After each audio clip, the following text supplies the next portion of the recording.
নমস্কাৰ বোলো সকলোকে পুনৰবাৰ আপোন চৰ্চৰ অন্য এটা ভিডিঅ' লৈ স্বাগতম জনাইছো। যিসকল লোকে ঘৰত এলপিজি গেছ ব্যৱহাৰ কৰে তেওঁলোকে 30 জুনৰ পূৰ্বে ইকেৱাইচি কৰিব লাগিব। যদি ইকেৱাইচি নকৰে তেন্তে সেই সকল লোকে এলপিজি সিলিন্ডাৰ লাভ নকৰিব আৰু চৰকাৰৰ ফালৰ পৰা যি ৰাজ সাহায্য প্ৰদান কৰা হয় সেই ৰাজ সাহায্যও নাপাব বুলি জনাইছে। তো আপোনালোকে এলপিজি গেছ ব্যৱহাৰ বাৰু কৰে নে নকৰে কমেন্ট সেকশনত জনাওকচোন। যদি ব্যৱহাৰ কৰে তেনেহলে সহজতে আপোনালোকে কেনেকৈ ইকেৱাইচি কৰিব তাকো আপোনালোকৰ ঘৰতে বহি সেই সম্পৰ্কত আজিৰ এই ভিডিঅ'টোত মই আপোনালোকক জনাম। 30 জুনৰ পূৰ্বে আপোনালোকে ইকেৱাইচি কৰি লওক, নহলে কিন্তু আপোনালোকে গেছ লাভ নকৰিব।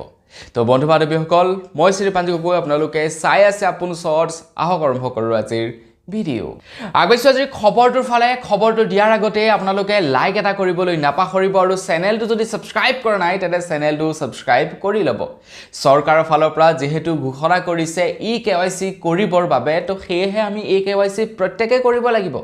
আমি ইকেৱাইচি দুটা পদ্ধতিৰ দ্বাৰা কৰিব পাৰোঁ। এটা হৈছে অনলাইন আৰু অন্যটো হৈছে অফলাইন।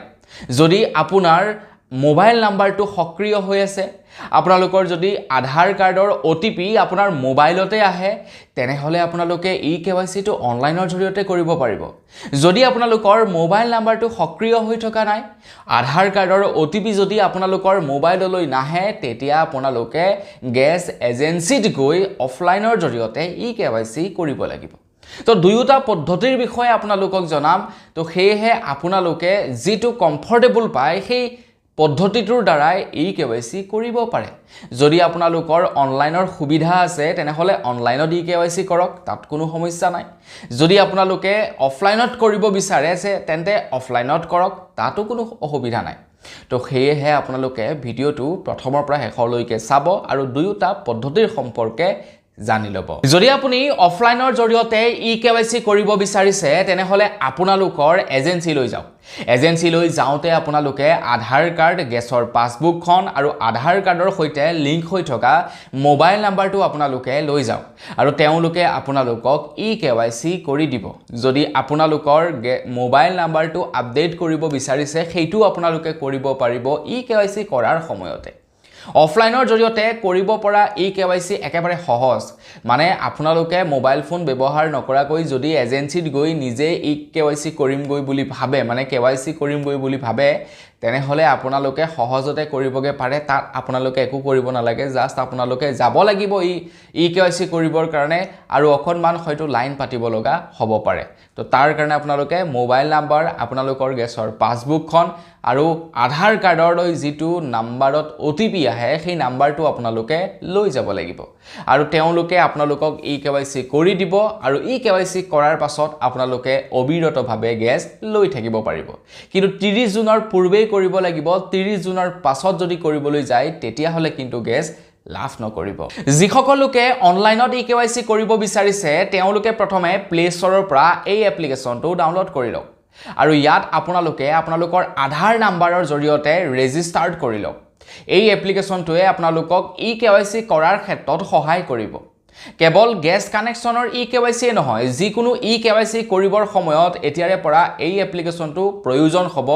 এই এপ্লিকেশ্যনটোৰ জৰিয়তে আপোনালোকে ইকেৱাইচি সহজতেই কৰিব পাৰিব। তো আপোনালোকে যদিহে এই এপ্লিকেশ্যনটো ইনষ্টল কৰা নাই তেন্তে ইনষ্টল কৰি ল'ব। প্লে ষ্টৰত গৈ ডাউনলোড কৰি প্লে ষ্টৰত চাৰ্চ কৰিব আৰু তাৰ পৰা ডাউনলোড কৰি ল'ব। তাৰ পাছত আপোনালোকে আপোনালোকৰ এজেন্সি বা আপোনালোকৰ যিটো গেছ কোম্পানী আছে, গেছ কোম্পানীৰ যিটো এপ্লিকেশ্যন হয় অফিচিয়েল এপ্লিকেশ্যন, সেইটো আপোনালোকে প্লে ষ্টৰৰ পৰা ডাউনলোড কৰি লওক। যেনে ইণ্ডিয়ান অইলৰ IOCL, HP পে আৰু লগতে ভাৰত পেট্ৰলিয়ামৰ হেলো BPCL, এই এপ্লিকেশ্যনটো আপোনালোকে ডাউনলোড কৰি লওক। ডাউনলোড কৰাৰ পাছত আপোনালোকৰ মোবাইল নাম্বাৰটোৰে ইয়াতে লগইন কৰক। লগইন কৰাৰ পাছত আপোনালোকে ইকেৱাইচি অপশ্যনত গৈ ইকেৱাইচি কৰিব পাৰে আৰু যেতিয়া ইকেৱাইচি কৰিব তেতিয়া অটোমেটিক্যালি এই প্ৰথমে যিটো এপ্লিকেশ্যন ডাউনলোড কৰিবলৈ কৈছিলোঁ সেই এপ্লিকেশ্যনৰ জৰিয়তে আপোনালোকে ভেৰিফাইড কৰিব পাৰিব আপোনালোকৰ ইকেৱাইচি। মোবাইলত এটা OTP আহিব, OTP অহাৰ পাছতেই ইকেৱাইচি সম্পন্ন হৈ পৰিব আপোনালোকৰ। মানে সহজ পদ্ধতি এই দুটা, তেনেই সিম্পল পদ্ধতি আপোনালোকে সহজ পদ্ধতিৰ জৰিয়তে আপোনালোকৰ কাৰ্ডখনৰ KYC কৰিব পাৰে 30 জুনৰ পূৰ্বে আৰু প্ৰত্যেকেই 30 জুনৰ পূৰ্বে KYC কৰিবই লাগিব যিসকলে LPG গেছ ব্যৱহাৰ কৰে তো বন্ধু নিবেশল আপোনালোকে গেছ ব্যৱহাৰ কৰে নে নকৰে সেই সম্পৰ্কত জনাব যদি কৰে তেনেহলে KYC কৰক এই পদ্ধতিটোৰ জৰিয়তে তো আজিৰ ভিডিও জনাবলগীয়া খবৰ ইমানে আছিল খবৰটো জানি কেনে পালে সেই সম্পৰ্কত জনাব যদি ভাল লাগিলে লাইক এটা কৰি থৈ যাব চেনেল যদি সাবস্ক্ৰাইব কৰা নাই সাবস্ক্ৰাইবটো কৰি লব পুনৰ এটা ভিডিও লগ পোৱাৰ আশা লৈ বিদায় মাগিছো ধন্যবাদ জয় অসম